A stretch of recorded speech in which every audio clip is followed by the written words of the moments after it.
Alors ici, vous avez la roue des émotions. Parce que j'ai expliqué que dans le cerveau limbique, nous avons les émotions, nous avons la mémoire qui pousse à prendre des décisions, comme la décision d'acheter.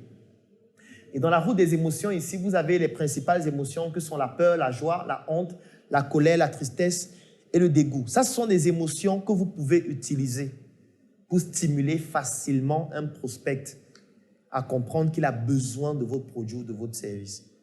Parce que quand vous stimulez les émotions, ça pousse la personne à retenir plus facilement et ça le pousse à prendre une décision plus facilement aussi. Si on vous appelle actuellement, on vous dit « Votre fils vient d'être victime d'un accident de la voie publique et il est aux urgences de l'hôpital central de Yaoundé. On a besoin urgemment de 50 000 francs, sinon il va mourir. » Qu'est-ce qu'on vient de faire? On vient de stimuler vos émotions. Vous avez peur qu'il meure. Parce que vous avez entendu parler de l'accident. On peut même joindre à ça des images de lui couché avec le sang qui coule. Ça veut dire que la colère sera aussi mêlée à ça. Vous allez vous dire, mais comment il a été cogné? Qui l'a cogné? C'est pas possible. Et en même temps, vous avez peur qu'il meure. Et en même temps, on est en train de vous dire qu'il faut urgemment 50 000 francs. Sinon, il meurt. Qu'est-ce que vous allez faire? Vous allez commencer à poser les questions, pourquoi 50 000, etc. Vous allez commencer à poser les questions, tu es un arnaqueur? C'est ça? Vous allez dire au médecin qu'il est un arnaqueur? Non.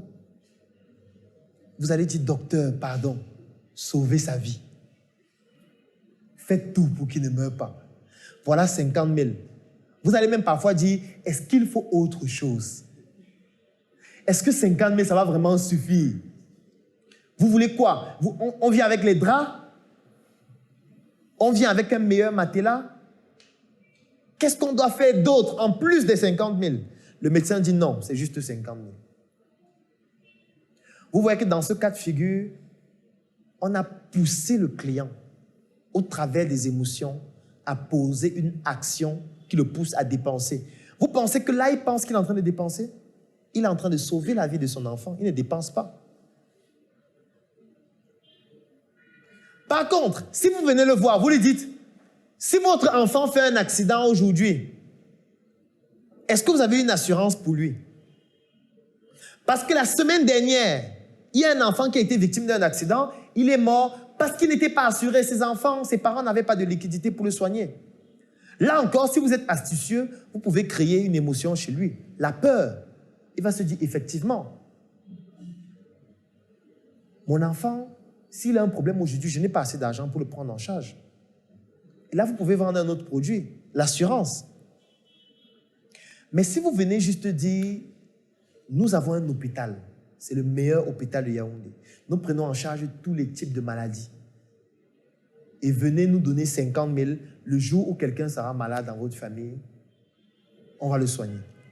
Vous pensez que c'est plus pertinent que ce que je viens de dire? Non. Il va se dire non. Donc, ça veut dire que tu souhaites qu'il tombe malade. Ou que mon enfant tombe malade. Le mécanisme d'achat du client, c'est 5 étapes que nous avons même d'ailleurs déjà vues. La première étape du mécanisme d'achat, c'est de reconnaître le problème. On parle toujours du problème.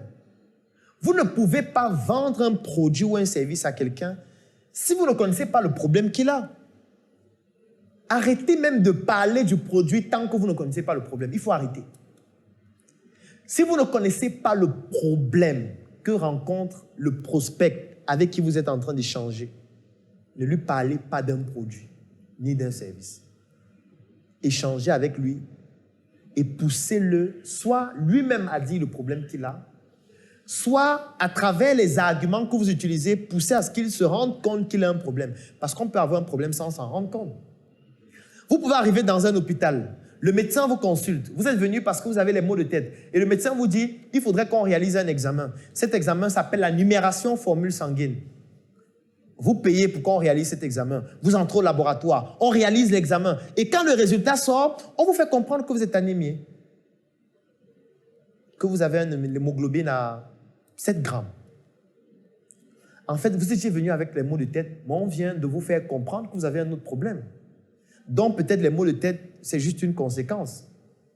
Et on peut commencer à vous dire qu'on va vous mettre une poche de sang, ou 2 poches de sang, ou 3 poches de sang. Et là, quand on va vous dire que la poche de sang, c'est 25 000 et que vous devez donner 75 000, qu'est-ce que vous allez faire? En fait, vous allez payer. Tout simplement. Vous allez payer. Alors que si on était venu avec 3 poches de sang, on vous dit, je vends le sang. Si vous êtes anémié, vous pouvez utiliser ce sang. Les gens m'ont dit, mais Dieu, tu es un vampire. Tu vends le sang. C'est de ça qu'il s'agit. Il faut toujours reconnaître le problème. Faire la reconnaissance du problème chez le prospect. En fait, quand vous discutez avec quelqu'un, tout ce que vous devez faire, c'est de pouvoir identifier les problèmes qu'il a.